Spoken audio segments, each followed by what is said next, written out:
ويقول صلى الله عليه وسلم: إن الله لا ينتزع العلم انتزاعا، وإنما يقبضه بقبض العلماء، حتى إذا لم يبق عالم اتخذ الناس رؤوسا جهالا فسئلوا فأفتوا بغير علم فضلوا وأضلوا. السلام عليكم ورحمة الله وبركاته. Tikulandireni ku episode yathu yomwe tikufotokozerana zokudza chikhulupiriro chimene Nsilamu akuyenera kukhala nacho. Ndiye mukumbukire kuti mu episode yapita ija timatsutsa mawu onena kuti Allah subhanahu wa ta'ala amapezeka pena paliponse.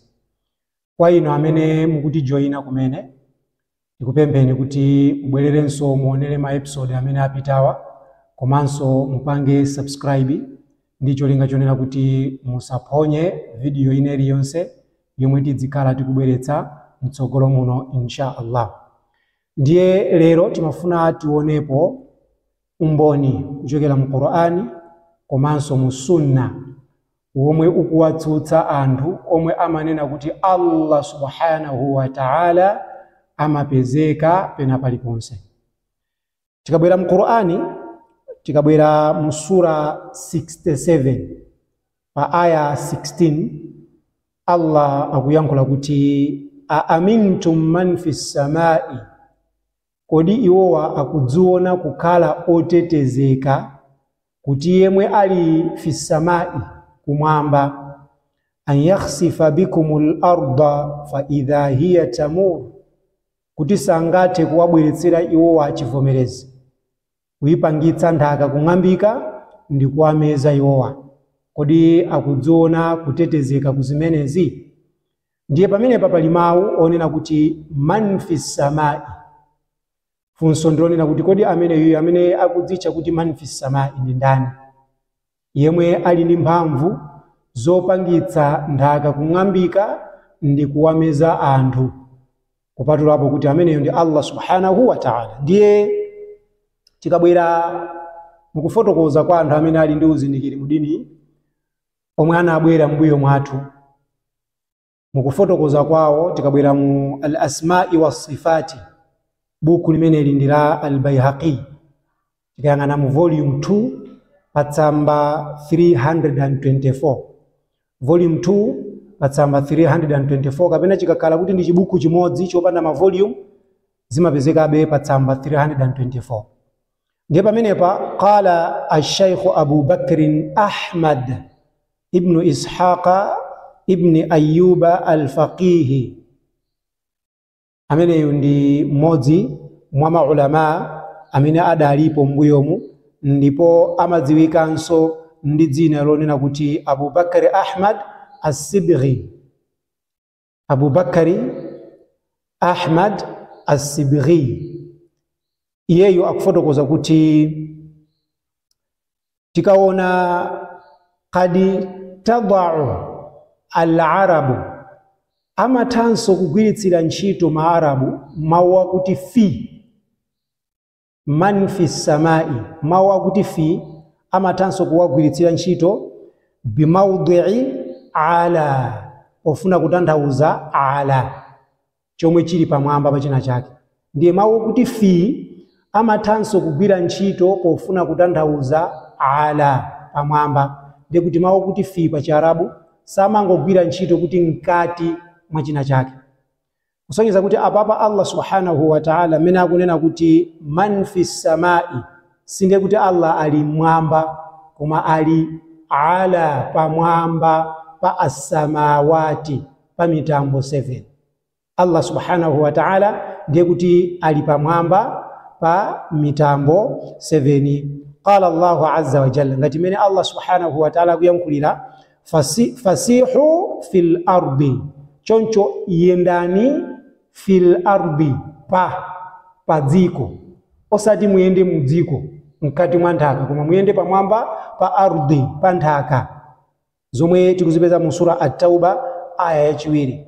Komanso tikabwera mu sura Taha aya 71, Allah akunena kuti la usallibannakum fi khudhu'in nakhli, akuyankhula zimene Firauna adayankhula kwa afiti amene adamukhulupirira Musa alayhi salam.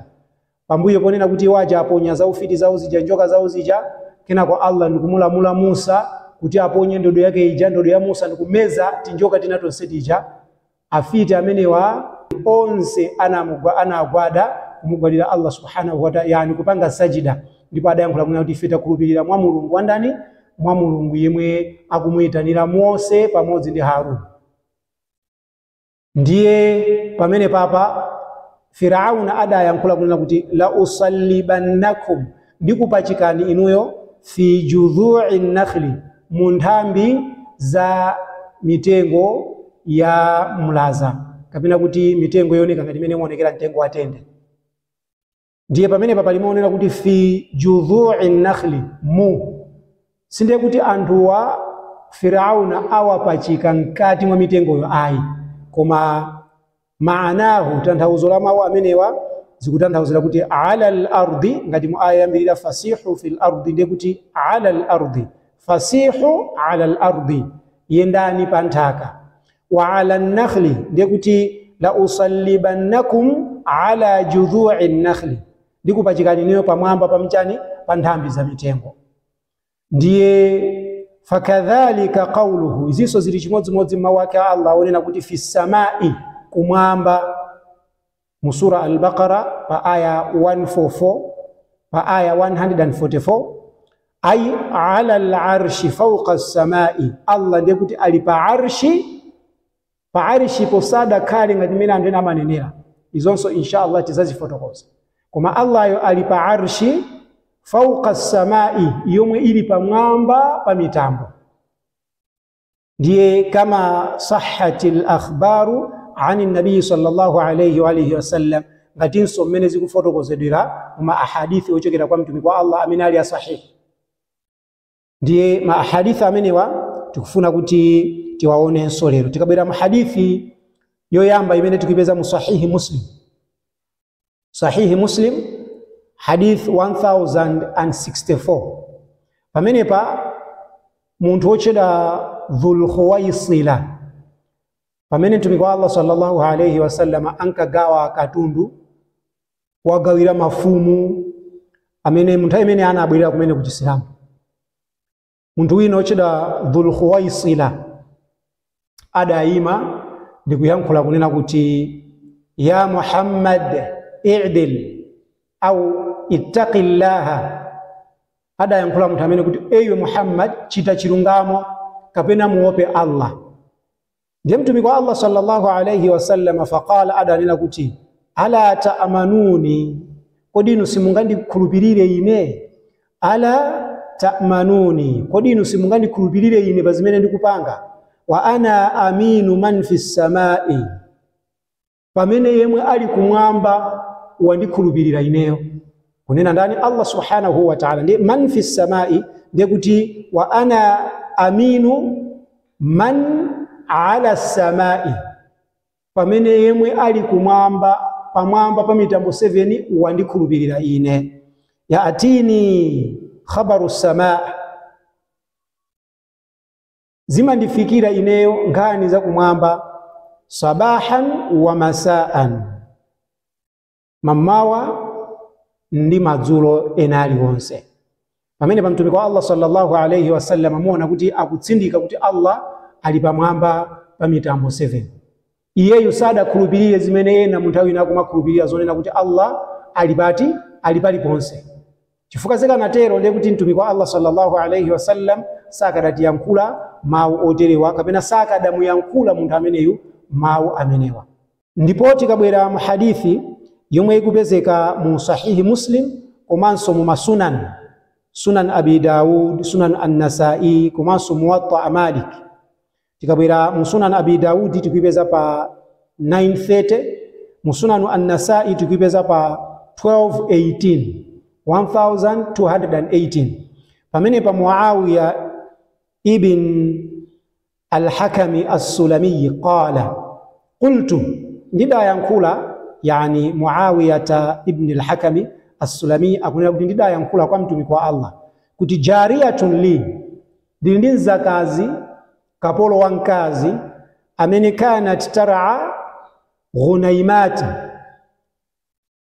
قبل أحد والجوانية للندينزا kazi yemwe amadietsa nkhosa zanga ku madambo ambali mbali mapira Uhudi komanso aljawaniya malonso amenewo ndiye ittala'at alaiha itla'atan ndiye ndidamuyendera kapena ndidampita kukamuona kuti akumazisunga bwanji ziweto za ine mbuzi zanga akumazisunga bwanji ndiye mwadzidzidzi ndidapeza kuti fa idha idhib qad dhahaba bishatin minha ndidapeza kuti adhib ngandwe yatengapo nkhosa imodzi kapena mbuzi imodzi kuchokera muchani mbuzi zimene yeyo amatana amadyetsera wa ana min bani adama asaf kama yasafuna lakini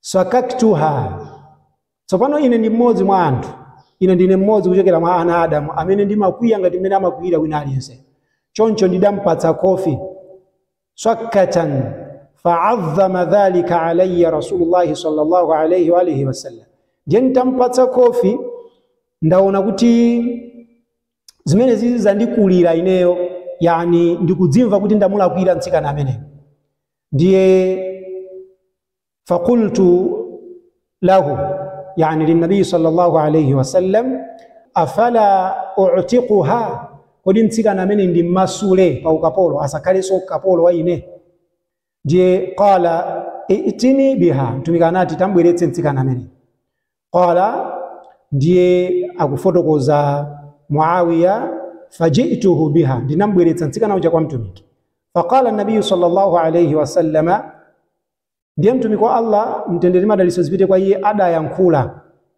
kwa jariyatul li zakazi amene yuyu aina Allahu kodi Allah alikuti qalat tsikana amene ipoyankha anena kuti fis samai ndiye timvetsetse kuti maarab sakamanena kuti mauti fis samai samatanthauza mu koma amatanthauza pa ndiye pamene patsikana akuyankha kuti fis samai ali pamwamba pa mitambo ndiye qala mtumikanati man ana nanga ine ndine ndani qalat mtsikana ujanati anta rasulullah iwe ndiwe mtumiki wa Allah qala mtumikanati kwa ineyo amene ndili Muawiya a'tiqiha masule pa ukapolo mtsikanayo fa innaha mu'minatun iyeyo ndi wokhulupirira wankazi sakweneka sokuti akhaleso pa ukapolo tizindikire kuti msilamu sangamutenge msilamu zake kukhala kapolo aliyense amene amadzicha kuti ali iye ndi msilamu ndikuwatenga asilamu ena ndikuwayika pa ukapolo amene si msilamu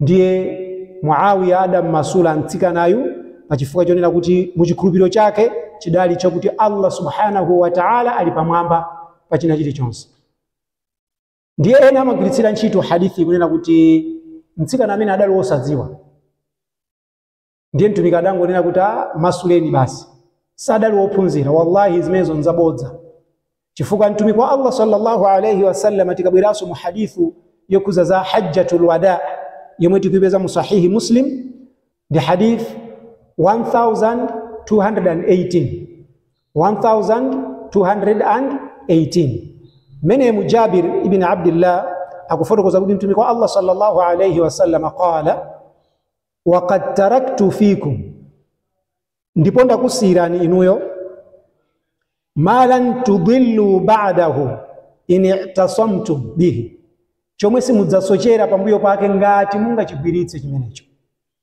kitab Allah limene ndi buku la Allah lomwe ndi al-Qur'an mukayigwiritsa Qur'ani inu simudzasochera pambuyo panga wa antum tusaluna anni ndipo inuyo mudzafunsidwa zokhudza ineyo fama antum qailun ndiye mudzayankha chani kwa Allah subhanahu wa ta'ala akadzakufunsani Allah zokhudza ine qalu fitidzayankha kunena kuti nashhadu annaka qad ballaghta wa addaita wa nasahta tidzayankha kunena kuti iweyo ndithu Muhammad sallallahu alayhi wasallam udafalitsa utenga udatiphunzitsa ifeyo ndipo udapereka malangizo mwachidule udakwaniritsa utenga umene Allah subhanahu wa ta'ala adatitumizira pa ife chilichonse unachifotokoza palibe chimene wachisiya ndiye faqala biisba'ihi as-sababa, ndipo yarfa'uha ila as-samai,